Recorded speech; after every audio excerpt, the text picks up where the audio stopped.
Yeah. Okay. So I'm so excited. I was recently at a poetry reading, and the poet opened with a light poem, and he said it was the secret to a good reading, so I'm going to try that. This poem is about this weird hang-up that I have about giving all of my old clothes a day out on the town. Maybe barely. It's called Closet Empathy. I feel so sorry for my clothes, the plaid, the paisley hung with shame, the awkward ones crammed in the corner. I dress each morning, aware of their stare, as I choose a new blue that flatters my face. But every few weeks I open my heart and pull over my head the ugly Fair Isle, the turtleneck collar hitting my chin in just the wrong place, so that I'm all head, perched on a funnel of fuchsia. Next up are the pants I never did hem. The endless old tweed just devours my feet. I'm not even sure where these came from. I put on my beret and drive to the market. Stroll by the produce where the apples can see us. Do a full stop in the middle of aisle 5, allowing the crowd and the cookies to stare. When I reach the checkout, I do blush a little. The woman behind me lives down the street. I get my receipt, we head for the car, then slowly, deliberately load the trunk.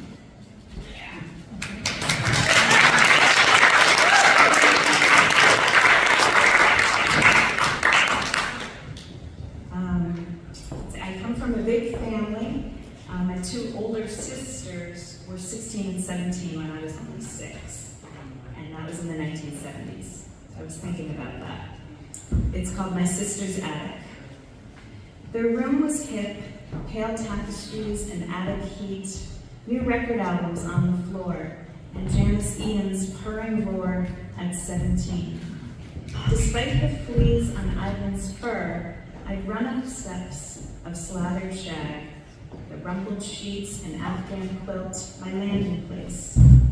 They'd yank me up, their teenage kingdom bliss to me.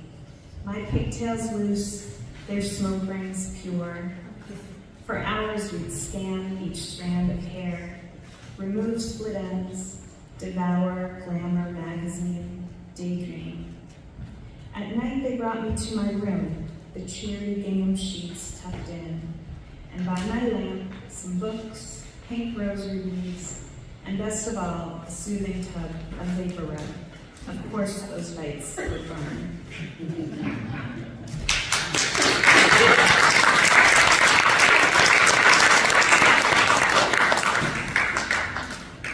Okay, so much for the lighthearted. This one, this poem's tough, so I'm just going to say thank you for listening.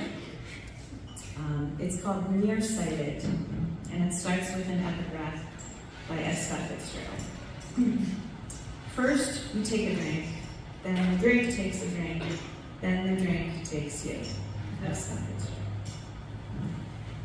Regardless of my squinting, I couldn't see the board. Then Sister Angeline remarked that 2 times 28 was easy math. I took a breath. The room was just a blur. She sent me to the nurse, where I confessed I only see the E. Then after school, my father, tangled in the sheets, called me upstairs. Another day in bed for him. The gravel in his voice was vodka rough. It was his monthly time to disappear for days, then crawl to bed with cigarettes, the only cure. Next week he'd sip light beer and work his way to us with bullish hope. But summoned to his room that afternoon, with New York papers tossed like waves, the smell of Lucky Strike so sweet, he tapped the bed and motioned me to sit. Your school just called? You were complaining? Something about the board? My words were quick and short. I only meant...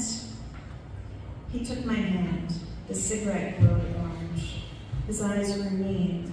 The embers firmly pressed the tender skin below my knuckles rise, as if I were the gray ashtray he used repeatedly to crush his burning fire.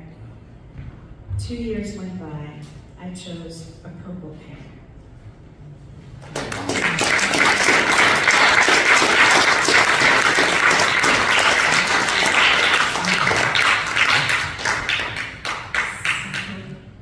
This is another drinking poem, but this one's more upbeat. It's called On the Rocks. In June, my husband simply gave up drinking. No wine or gin, no goblets cradling cubes. The ice machine sits awkwardly silent. All summer long, not one small sip. Instead, he swims a perfect stroke along the shore, or bikes for hours past dunes and salt marshes, returning home a panting champion. I watch the sweat carve rivers down his face. The salty drops fall scentless to the floor, no acrid smell of last night's alcohol, but pure like cocktails made of rain and dew. My husband gave up drinking booze in June, but summer is the time I sip tequila. The cafe serves it chilled, a rim of salt. He watches me, sweet tea in hand, no words. I wanted this, a sober man to love. It's nice, but hushed, a beach walk in December. I put away his shoes left in the kitchen and fill my glass with water before bed. The ice machine that grinds and churns with life, distracting us from what's uncomfortable. My lonely hiccups, his quiet, healthy breath.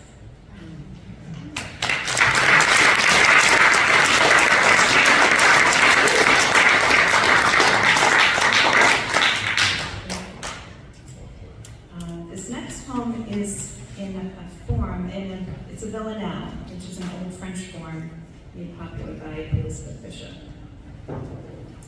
It's called Sister Incarcerated. If only I could just recall the words I gave the judge that day. I think I'm sorry for it all. You roamed the streets that endless fall and lost your keys, your child, your way. But how, I just cannot recall. Cell walls, a desperate ploy to stall, to keep you safe and death at bay, I think. I'm sorry for it all. Guards searched my body, scared and small, but yours in orange would waste away. If only I could not recall. I saw you at Dad's funeral, in heels and pearls, no words to say. I feel so sorry for it all. I wish there'd been a crystal ball to show the meanings of betray. If only I could just recall. I think I'm sorry for it all.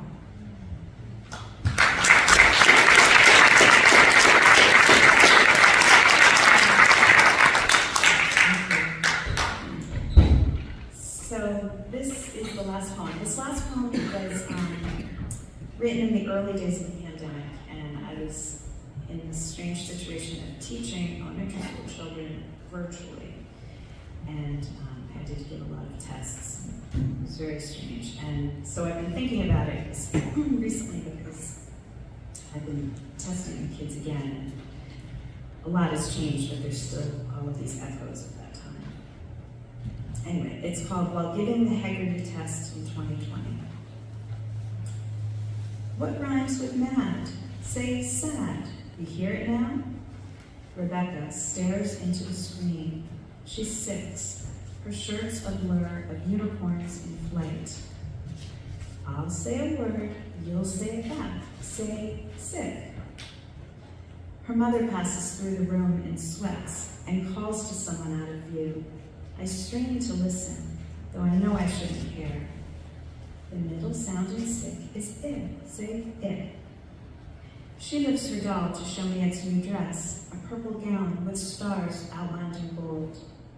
I'll say a word and break it into parts. Say fever. Fever has 2 syllables. My back is aching from this broken chair.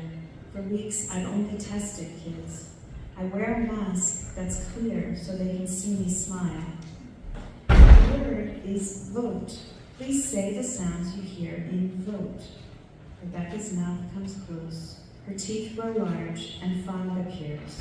She makes the sounds with care. Vote. I used to notice all the cheery words like beach and garden, hug and lake, excite. But now I cringe into the monitor. The words of years before seem mute, erased.